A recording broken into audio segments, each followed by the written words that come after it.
Hello everyone, good morning. अगर आप इस चैनल का कंप्लीट बेनिफिट लेना चाहते हैं तो आपको इस चैनल को प्लेलिस्ट के थ्रू एक्सप्लोर करना होगा।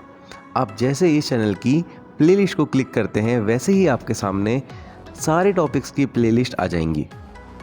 मैंने यहाँ 10th, 11th, 12th क्लास के लिए फ़िज़िक्स लेक्चर और साथ ही बीएससी बीटेक के लिए भी physics lecture and free PDF notes with experiments यहाँ मैंने अपलोड किए हुए हैं।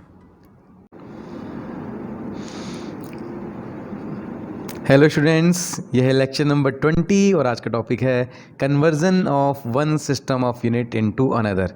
यह है एप्लीकेशन नंबर 3 डायमेंशन की। लास्ट क्लास तक हमने 2 एप्लीकेशन पढ़ ली थी और लास्ट लेक्चर में आपको मैंने एक न्यूमेरिकल सॉल्व करने के लिए दिया था जिसको आज हम सॉल्व करते हैं। तो आपसे अगर सॉल्व हो चुका है ये तो इसका आंसर है S = ½ PR और इसको आप आगे फॉरवर्ड कर सकते हो, स्किप कर सकते हो, जहाँ से मैंने एप्लीकेशन नंबर 3 डिस्कस कर रखी है और बाकी अभी हम इसको सॉल्व करते हैं। तो कल जो लास्ट क्लास तक मैंने आपको बता दिया था कि जो सरफेस टेंशन है वो किन पर डिपेंड कर रहा है। वो डिपेंड करता है मास पर, वो डिपेंड कर रहा है प्रेशर पर और वो डिपेंड कर रहा है रेडियस पर। ठीक है, अकॉर्डिंग टू क्वेश्चन आप देख लीजिए, लिखा हुआ भी है कि surface tension S depends on mass, pressure and radius. तो 3 चीज़ों पर डिपेंड करता है सरफेस टेंशन। तो यहाँ से हमने ये इक्वेशन बना ली। सरफेस टेंशन डिपेंड करता है मास पर, प्रेशर पर और रेडियस पर। तो जैसे ही हम प्रोपोर्शनल, अच्छा उसके बाद क्या होता है, ये क्वांटिटीज़, इनकी पावर कितनी है ये हमें पता नहीं होती हैं, इन्हीं को हमें आगे कैलकुलेट करना होता है। तो हम यहाँ पर लिख देते हैं रैंडमली, m के ऊपर A, P के ऊपर पावर है B और ये R के ऊपर C। रैंडमली हम P Q R कुछ भी ले सकते हैं, पावर कहीं भी कुछ भी, क्योंकि हमें ये सब अननोन है, इनकी वैल्यू हमें फाइंड करनी है। तो जब प्रोपोर्शनल हटता है तो आता है कांस्टेंट K। ओके, ये हो गया हमारा स्टेप नंबर 1। स्टेप नंबर 2 में हमें सबकी डायमेंशन पुट करनी है। तो सरफेस टेंशन की डायमेंशन क्या होती है, m1 L0 T-2। मास की डायमेंशन क्या होती है, m1। और रेडियस की डायमेंशन क्या होती है, L1। और प्रेशर की डायमेंशन क्या होती है, m1 L-1 T-2। तो मैं क्या करता हूँ, स्टेप नंबर 3 में सभी की डायमेंशन पुट कर देता हूँ। तो यहाँ पर S की जगह मैंने डायमेंशन पुट कर दी m1 L0 T-2। यहाँ पर आगे इक्वल है, K डायमेंशन लेस है, कोई डायमेंशन नहीं है। M की डायमेंशन क्या होती है, m1 और पावर है A। फिर P आता है, P की डायमेंशन है m1 L-1 T-2, पावर है B। और फिर R रेडियस है L1, इसकी पावर है C। इतना क्लियर हुआ आपको? ओके, अब हम आगे सॉल्व करते हैं। यहाँ पर देख लीजिए, अब m1 × A हो गया है हमारे पास A और यहाँ पर भी 1 × B हो गया है B। अब बेस m हो गया है तो पावर ऐड हो जाएंगी A + B। ये क्लियर हुआ? अब यहाँ पर देखिए, बेस है L और यहाँ पर हो जाएगा -B और यहाँ पर हो जाएगा C। तो L के ऊपर जो पावर आएंगी -B + C आ जाएंगी। उसी तरह से यहाँ पर देखिए -2 × B हो जाएगा -2B। तो इतना क्लियर हुआ आपको? ओके, अब हम क्या करेंगे, दोनों तरफ हमारे पास सेम बेसिस आ गए हैं, MLT। तो हम पावर कंपेयर कर लेंगे।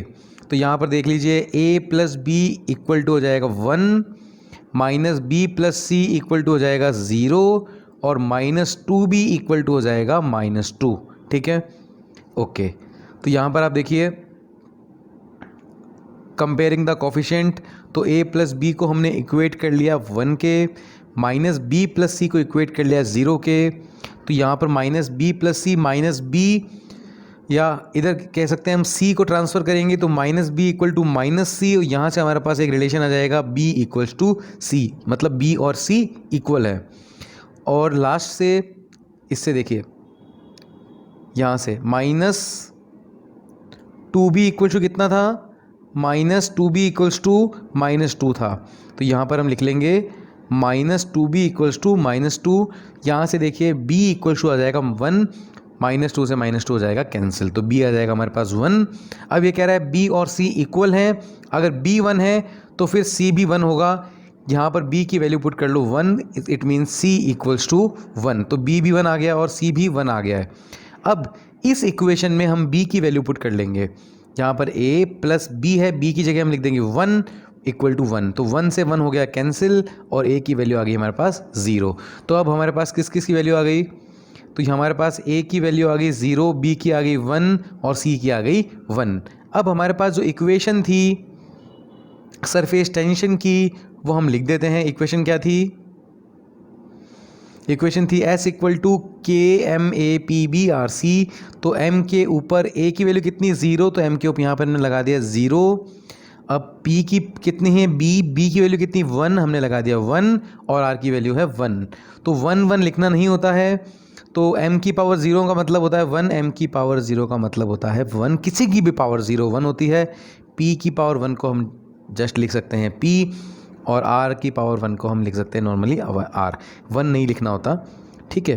तो यहाँ पर हम, और K की वैल्यू हमें गिवन है क्वेश्चन में हाफ, तो हमारे पास आंसर आ गया है S equal to half PR। Okay, तो अब हम इसके बाद स्टार्ट करते हैं हमारी थर्ड एप्लीकेशन, जो है conversion of one system of units into another system of unit. एक सिस्टम ऑफ यूनिट को दूसरी सिस्टम ऑफ यूनिट में कन्वर्ज करना।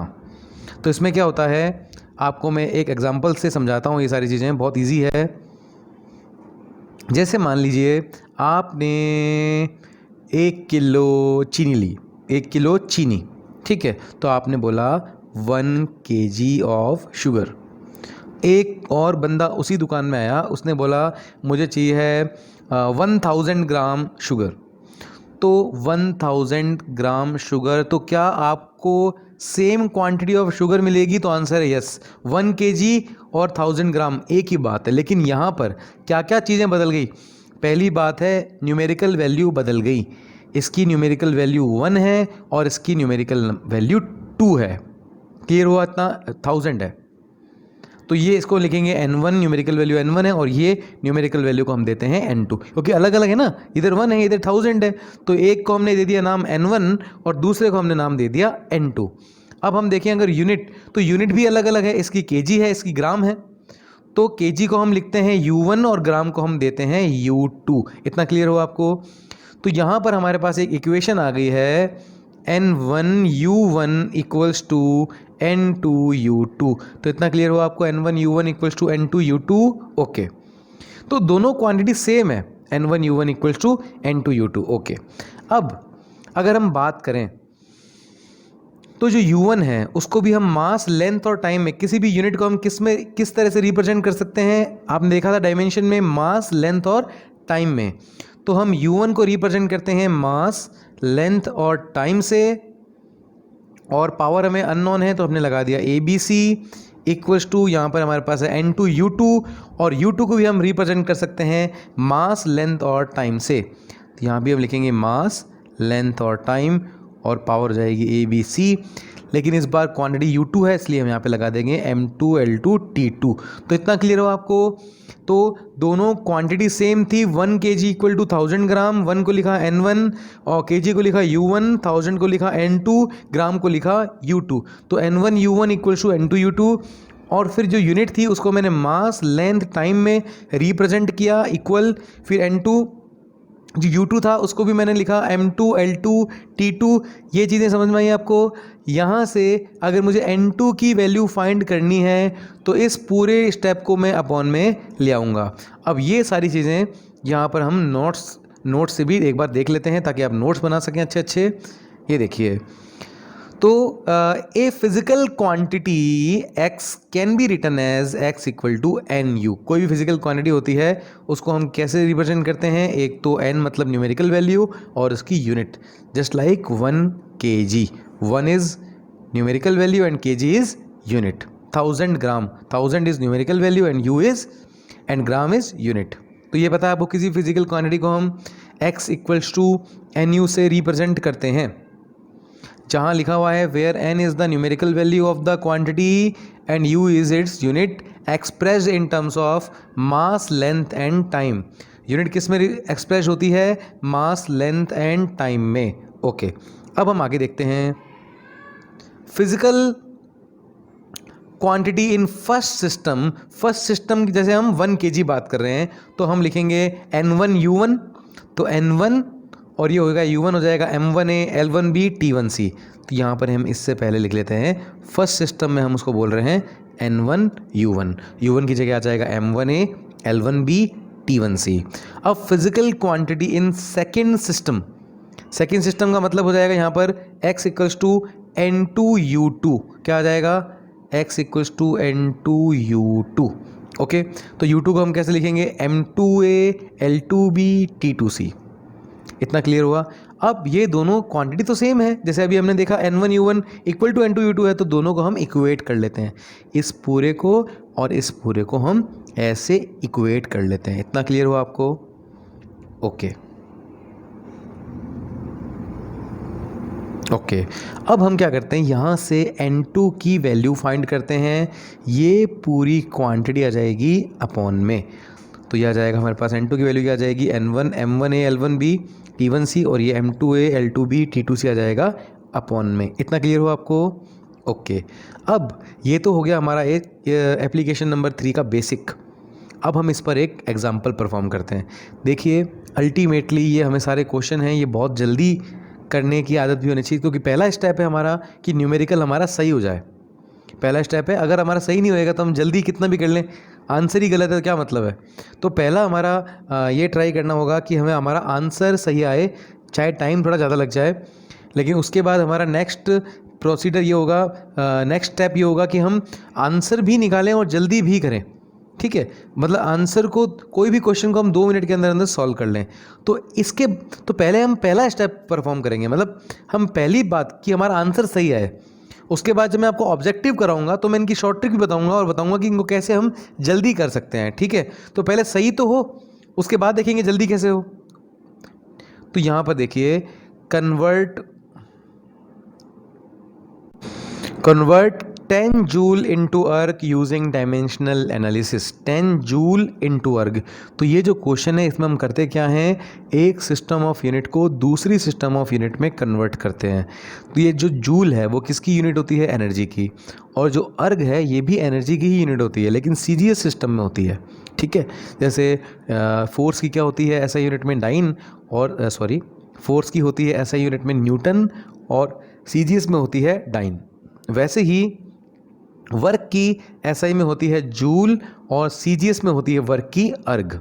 ठीक है, अब हमें करना क्या है कि इसको जूल को 10 जूल को अर्ग में कन्वर्ट करना है। देखना है 10 जूल में कितने अर्ग होते हैं, जैसे 1 मीटर में कितने सेंटीमीटर होते हैं, 1 न्यूटन में कितने डाइन होते हैं।